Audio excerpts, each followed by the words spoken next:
Hello, this is week 5 of our study in the Gospel of Mark with Mark Hill, presented by the British Bible School. In the outline that we're following, we've seen the preparation for Jesus' ministry and have followed him through his ministry in Galilee. This week we're looking at Mark chapter 7 from verse 24 to chapter 8 verse 26. Let's consider what's been happening in this area that we can see on the map there. The disciples had to acknowledge the divine power of Jesus, but somehow through the hardness of their heart they didn't realize his true nature. The crowds of people who had witnessed his miracles were wild with excitement wherever he went, and they were bringing to him their sick from every village, and this is a practice that couldn't possibly have been kept up had these cures not been real, if they'd not actually happened. So the cures were real, and people were bringing out their sick for Jesus to heal them. His enemies, though they differed in opinion as to the source of his miraculous power, some said he was Satan, some said he was doing it with the power of Satan, they nevertheless accepted its reality. None of them thought him less than a prophet. Some would say that he's John the Baptist or one of the older prophets raised to life again, which attests to the struggle of these unbelieving minds trying to solve the problem of what they could see and what they knew, and trying to decide where his power came from. Even the Nazarites, from the place where he grew up, of all of his enemies, they knew him best, but they rejected him worst. They wondered where he got his wisdom and the power to do his miracles, this young chap that they'd seen grow up. There was only one satisfactory solution to the problem. He is the Christ, the Son of God. To this day, those who have rejected this conclusion and have tried to account for Jesus in some other way have been driven to ideas and suggestions that are just baseless and are as unreasonable as any of those adopted by the Jews that we read of in this gospel. So from Mark chapter 7 and verse 24 we read, "Then Jesus left Galilee and went north to the region of Tyre. He didn't want anyone to know which house he was staying in, but he couldn't keep it a secret. Right away, a woman who had heard about him came and fell at his feet. Her little girl was possessed by an evil spirit, and she begged him to cast out the demon from her daughter. Since she was a Gentile, born in Syrian Phoenicia, Jesus told her, 'First I should feed the children, my own family, the Jews. It isn't right to take food from the children and throw it to the dogs.' She replied, 'That's true, Lord, but even the dogs under the table are allowed to eat the scraps from the children's plates.' 'Good answer,' he said. 'Now go home, for the demon has left your daughter.' And when she arrived home, she found her little girl lying quietly in bed, and the demon was gone." So here we have a stark contrast to the hypocritical faith of the Pharisees and the teachers of the law. We see here the faith of the Syrian Phoenician woman. She's a Gentile, a pagan. She doesn't have the law of Moses. She doesn't have the tradition of the elders. She doesn't even have the ritual and ceremony of Judaism. We learn from Matthew's slightly longer account in Matthew chapter 15, from verses 21 to 28, that she does have some information about the expected Jewish Messiah, because she knows that he is the son of David. And she, like the other inhabitants of Tyre and Sidon, has heard the reports of the miraculous cures by Jesus. So she comes to him in simple and desperate faith. There's much to learn from the woman's faith. She went past the Jewish-Gentile divide and all of the implications of that. She went past the ritual uncleanness attributed to her by the Jews. She's a Gentile, she shouldn't be mixing with them. She went past the prohibitive words of the disciples, which we don't read of in Mark, but in Matthew's account in Matthew 15, we see that they are against her coming to Jesus. She goes past that statement of Jesus that expressed the priority of his ministry to the house of Israel. And she went past that seemingly cold and offensive statement of Jesus in verse 27. First I should feed the children, my own family, the Jews. It isn't right to take food from the children and throw it to the dogs. So confident is this lady that Jesus can cure her daughter. So desperate is she for that cure that she takes no offence either from the fact that the Jews, the children, have first rights to his ministry, or from the fact that she is a Gentile, nor from the fact that she's been symbolised, or Gentiles are symbolised here, by the term dogs. In the deep trust and humility of her faith, she is quite happy to be in second place after the Jews. She is happy to be called a dog. This might actually be a term of endearment if we look upon a dog as a pet, but for the most part, very often when the term dog was used, it was a derogatory statement. But she said, even the dogs under the table eat the children's crumbs. So maybe it's not wild dogs, but this is last in the pecking order as far as the food is concerned. This reply received Jesus' approval, and we are caused to wonder just how much this Gentile woman actually expressed in this simple statement of faith. Did she also, without knowing it, express a number of fundamental truths?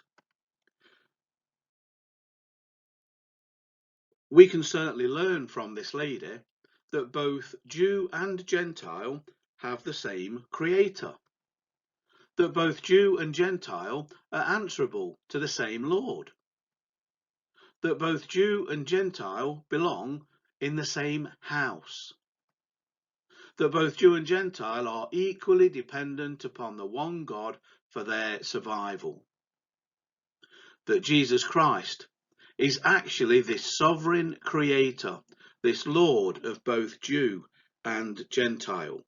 The obstacles that were put in her way did not diminish her faith. Rather, they served to define and intensify her faith. What is it that gets in our way? What prevents us from coming to Jesus? She knows that it is only this man, this son of David, this Lord, who can grant her the gift that she seeks. She does not ask for the blessedness of being a Jew. All she wants is this small crumb of grace, healing for her daughter. It is only the humble who can accept the free gifts of God's grace. Those who have discarded any form of trust in themselves and confidence in their own merit are people who can come before Jesus. May we, like her, allow our feelings to get hurt if necessary for the greater good of the gospel. What is it that stops us? What is so offensive to us? Jesus is the only one who can save us, and whatever it takes, we need to come to him.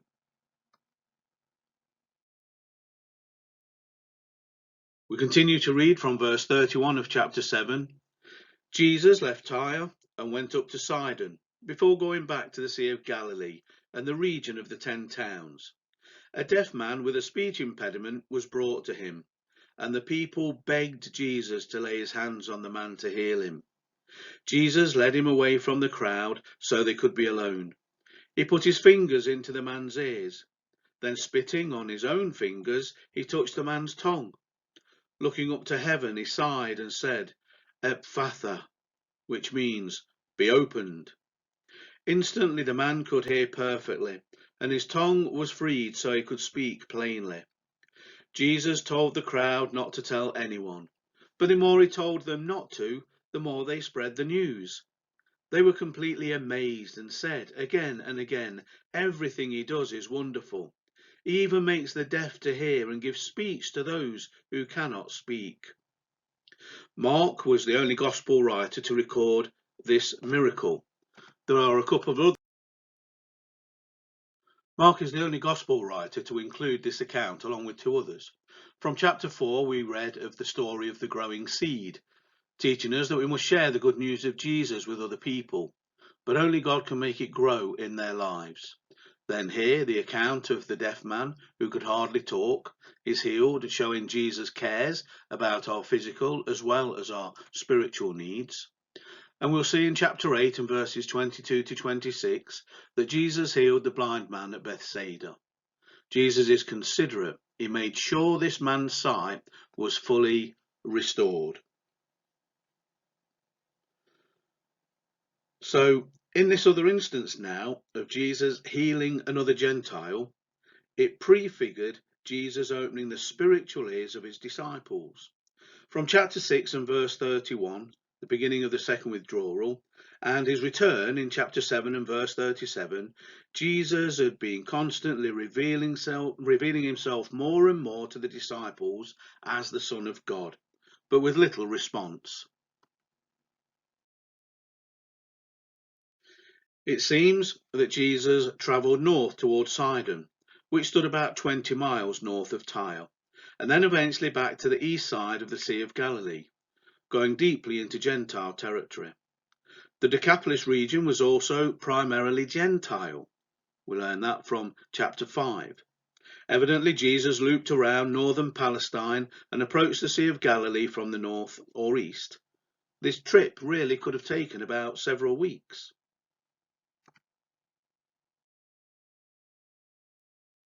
Some things for us to notice in the healing of this man. The Greek word describing this man's speech impediment is mogilalos. It occurs only here in the New Testament and only in Isaiah chapter 35 and verse 6 in the Septuagint version of the Old Testament. That's the Greek translation of the Old Testament. Its presence there is significant because Isaiah predicted that the Messiah would loose the tongues of the dumb when he came, in verse 37. Defective speech usually results from defective hearing. This is true both physically and spiritually. Jesus had personal contact with this man, as he did with so many others that he healed. Mark points this out. Jesus apparently did what he did to help the man place his trust in him.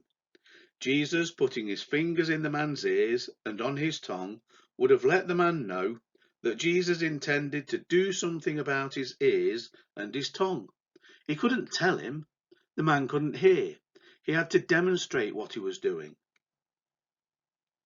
Looking up to heaven and sighing were also acts intended to communicate with the man. By looking up, Jesus associated the coming healing with God. By sighing or groaning, he conveyed his compassion for the man and the fact that the healing involved spiritual warfare. Jesus spoke in Aramaic, since this was the language that was common in Palestine, so the man would probably know this word, even though he couldn't hear it. Probably the man could read Jesus' lips. Jesus' healing was again instantaneous. Not only could the man now speak, but he spoke without any defect, something I could use help with in presenting these things. Another command to keep the miracle quiet went unheeded. How strange that he gave this man back his speech and then wanted him to keep quiet. These difficult conflicts arise with people because Jesus has no authority to control them. He allows us to choose, and nothing can be forced upon them or us. He can successfully order a deaf mute to hear and talk, but he cannot make him keep quiet or stop others from listening to him. Furthermore, he can't make his disciples understand, nor force the authorities to stop opposing him. God commands, but we have a choice. And in giving us that choice, Jesus has really made things difficult for himself. However, notice that the people again and again said that Jesus did everything well. This recalls Genesis 1 and verse 31 to mind, where Moses wrote that God saw that everything he had created was good. The restoration of hearing to the deaf and speech to the dumb was the work of God. Matthew recorded that Jesus healed many other people with various afflictions at this time.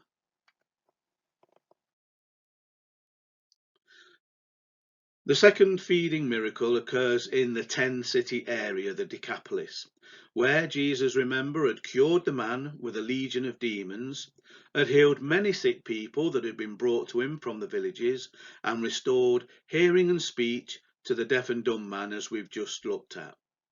It's also reported in Matthew 15. Now, we're not told whether this crowd was comprised of Jews or Gentiles, but given that the Decapolis was predominantly a Gentile region, it's likely that a good number of Gentiles were in the crowd. Nor are we told whether or not this crowd believed in Jesus or believed his teaching, but we do know that they stayed with him in a remote area for 3 days. It's unlikely that this crowd was comprised of sick people looking for healing. It's a remote area, away, it would seem, from any significant source of food. So we can fairly confidently assume that this large crowd of 4,000 men, along with unnumbered women and children, had followed him and stayed with him to hear his teaching. So let's read from chapter 8, verse 1 to 10. About this time another large crowd had gathered, and the people ran out of food again. Jesus called his disciples and told them, I feel sorry for these people. They've been here with me for 3 days and they have nothing left to eat. If I send them home hungry, they'll faint along the way, for some of them have come a long distance. His disciples replied, How are we supposed to find enough food to feed them out here in the wilderness? Jesus asked, How much bread do you have? 7 loaves, they replied. So Jesus told all the people to sit down on the ground. Then he took the 7 loaves, thanked God for them, and broke them into pieces. He gave them to his disciples, who distributed the bread to the crowd. A few small fish were found too. So Jesus also blessed these and told the disciples to distribute them. They ate as much as they wanted. Afterward, the disciples picked up 7 large baskets of leftover food. There were about 4,000 men in the crowd that day, and Jesus sent them home after they had eaten. Immediately after this, he got into a boat with disciples and crossed over to the region of Dalmanutha. So Jesus' compassion on these people is directed at their physical needs, and several aspects are of concern to him. They've been with him for 3 days, they have had nothing to eat, so they're hungry, and some of them have got a long journey home, in which case he's concerned that they might collapse on the way. The Old Testament repeatedly expresses God's concern for those in physical need. Jesus' compassion on this large crowd reflects the character of God. There were to be times of rest under Old Testament law. The harvest that was dropped was to be left so that the poor could come and glean, could come and pick it up, and this was a way in which they were to be cared for. There were regulations of how to treat and what to do with someone who has a disease so that other people won't suffer as well. This same God who showed compassion then is showing compassion now. This action of Jesus maybe validates involvement in programs that meet people's physical needs, things that we can be involved in to help people, whilst always putting first the need to meet their spiritual needs. There was always a danger that the people would follow him for the sake of food and healing. And we have to ask, is that a risk that we're willing to take? Are we going to give away our resources to people who won't follow Christ? Jesus never made that a rule. He helped people because they needed helping.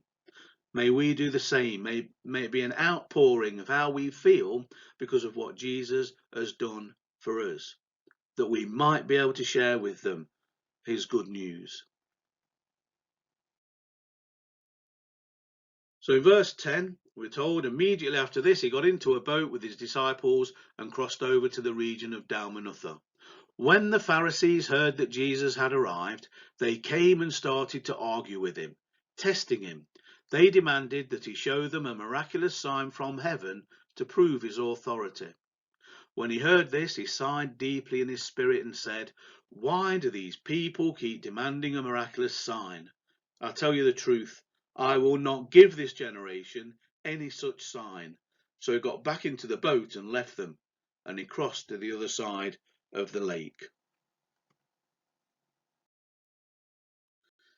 So over and over again, he's been performing these miracles, and over again, people come and say, prove that you're the Son of God by giving us a sign from heaven.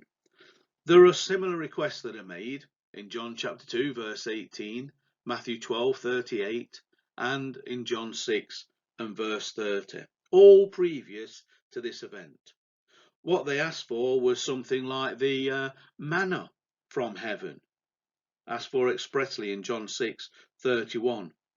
Or as in the example of 1 Samuel 12 and verse 18, thunder from a clear sky. Or maybe like in the days of Elijah, fire from heaven. Or even the signs of Joel. Although miracles on the earth might be spurious, they might be deceptive, they could be tricks, signs from heaven could not be counterfeited. If you called down fire from heaven and it came, how do you fake that? So it was expected that these kinds of signs would accompany the coming of the Messiah. Therefore, Jesus was repeatedly asked to fulfill this expectation. If he was the Christ, they thought he would certainly be able and willing and even anxious to give this proof of his claim. But they were tempting him. They were trying to trap him, trip him up, as we see over and over again in the Gospels. They knew that he would not give them a sign from heaven. All the Pharisees in Galilee must have known that refusal that we see recorded in Matthew 12 and verse 39. One day some teachers of religious law and Pharisees came to Jesus and said, "Teacher, we want you to show us a miraculous sign to prove your authority." But Jesus replied, "Only an evil, adulterous generation would demand a miraculous sign. But the only sign I will give them is the sign of the prophet Jonah. For as Jonah was in the belly of the great fish for 3 days and 3 nights, so will the Son of Man be in the heart of the earth for 3 days and 3 nights.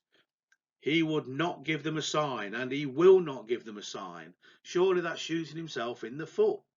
But it's not the point. The people, the religious leaders, by repeatedly calling for this, were hoping to discredit his claims with the people. This is expected of the Messiah. If you're the Messiah, do it. And case closed. They hated him. They wanted to prevent the people from thinking their hopes will be fulfilled in him. So they're going to play upon false hopes. They're going to repress all spiritual expectations. He had said, "I'm not going to give a sign." So here's their chance. Let's ask him to give us a sign. And when he doesn't, we'll tell the people, see, he's not who he says he is. This was his welcome when he landed on the soil of Galilee. He'd been absent long enough to allow people some peaceful contemplation of what they'd seen and what they'd heard about him. And now he'd returned after a few days of graciously working just across the lake. This was his reception. The old wearisome demand of spiritual blindness. Give us a sign from heaven. If there was no spiritual recognition of him, the case was hopeless. Signs would teach them nothing. He himself was the true sign from heaven, the living witness to the presence of God. If they did not see that he was in the Father and the Father in him, their blindness will remain. He was certainly despised and rejected. All he wants to do is to save his people from their sin. But by rejecting him, the people rejected God, and therefore salvation and all that goes with it. He came to his own, and his own received him not. What a tragedy. So continuing then, they got into the boat to get away from there, and from verse 14 of chapter 8 we read, "But the disciples had forgotten to bring any food. They had only 1 loaf of bread with them in the boat. As they were crossing the lake, Jesus warned them, 'Watch out, Beware of the yeast of the Pharisees and of Herod. At this they began to argue with each other because they hadn't brought any bread. Jesus knew what they were saying, so he said, "Why are you arguing about having no bread? Don't you know or understand even yet? Are your hearts too hard to take it in? You have eyes, can't you see? You have ears, can't you hear? Don't you remember anything at all? When I fed the 5,000 with 5 loaves of bread, how many baskets of leftovers did you pick up afterward? 12, they said. And when I fed the 4,000 with 7 loaves, how many large baskets of leftovers did you pick up? 7, they said. Don't you understand yet? He asked. The disciples' neglect to take a supply of bread was doubtless the result of their hurry in leaving and getting onto the boat. Perhaps they could say Jesus was responsible. It's your fault, you made us rush. Here was indeed the unspiritual heart upon which the spiritual thought is wasted. The thinking about material things. How are we going to fit a loaf of bread into 12 bellies? Well, didn't you just see how Jesus made 7 fit into 4,000? How earlier he made 5 fit into 5,000? The focus of the disciples is on the fact that they had forgotten to bring bread, except for this 1 loaf. The focus on Jesus is on the confrontation with the Pharisees that just occurred. And so Jesus, thinking of the Pharisees and their opposition and lack of faith, says, be careful, watch out for the yeast of the Pharisees and of Herod. Obviously, he wants them to be warned about this, but they just think it's about the bread and conclude that what Jesus is saying must have some sort of connection with that. This causes Jesus to challenge them. Jesus challenges them about their own failure to really understand him and to understand the hardness of their hearts. They have seen him calm the storm. They have seen him feed the 5,000. They have seen him walk on water.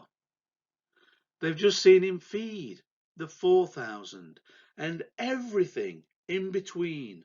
But that same lack of understanding, that same hardness of heart that prevented them from realizing who he is when he walked on water and when he fed the multitudes, still blinds them to the truth.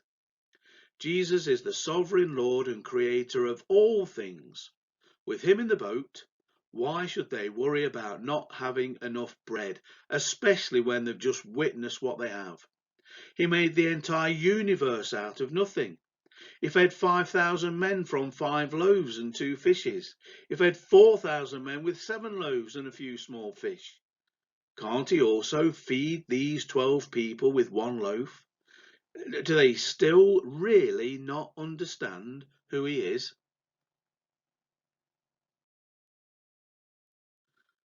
As they continue their journey, we read from verse 22 of chapter 8. When they arrived at Bethsaida, some people brought a blind man to Jesus and begged him to touch the man and heal him. Jesus took the blind man by the hand and led him out of the village. Then, spitting on the man's eyes, he laid his hands on him and asked, "Can you see anything now?" The man looked around. "Yes," he said, I see people, but I can't see them very clearly. They look like trees walking around." Then Jesus placed his hands on the man's eyes again, and his eyes were opened. His sight was completely restored, and he could see everything clearly. Jesus sent him away, saying, "Don't go back into the village on your way home." So abruptly we're taken from focus on spiritual blindness of the disciples to a man who's physically blind. Jesus took this man out of the village before he healed him, and after he healed him, instructed him not to go back into the village, but just to go straight back home. There's something different in this healing in that there seem to be 2 stages to it. Jesus normally will give the command or the word and the person was healed, but this was different. So notice first of all, as in other places, some friends who had faith in Jesus brought their sick friend to Jesus and begged him to heal them. All we're asked to do is bring people to Jesus. Let them meet Jesus. Now, Jesus didn't follow a fixed routine. Did he go out of the town because he was showing some displeasure to the people there for reasons we don't know? Did he want to be uninterrupted because he was going to heal in the way that he was going to do it? Was this something he only wanted his disciples to know about because he had a point to make to them with this? It's only conjecture. All we know for sure is that Jesus didn't follow a fixed routine. There wasn't a prescribed method of healing. Jesus had the power to cure. It wasn't dependent on the way in which he did it. There was a partial healing. Does this mean that Jesus failed then?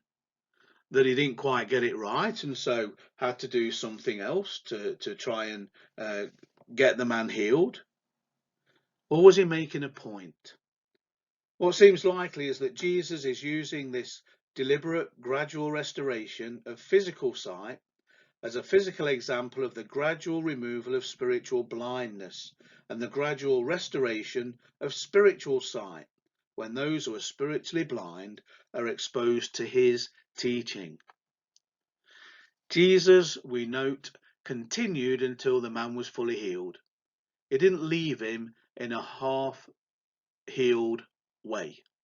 In Philippians chapter 1 and verse 6, Paul writes, "And I am certain that God, who began the good work within you, will continue his work until it is finally finished on the day when Christ Jesus returns."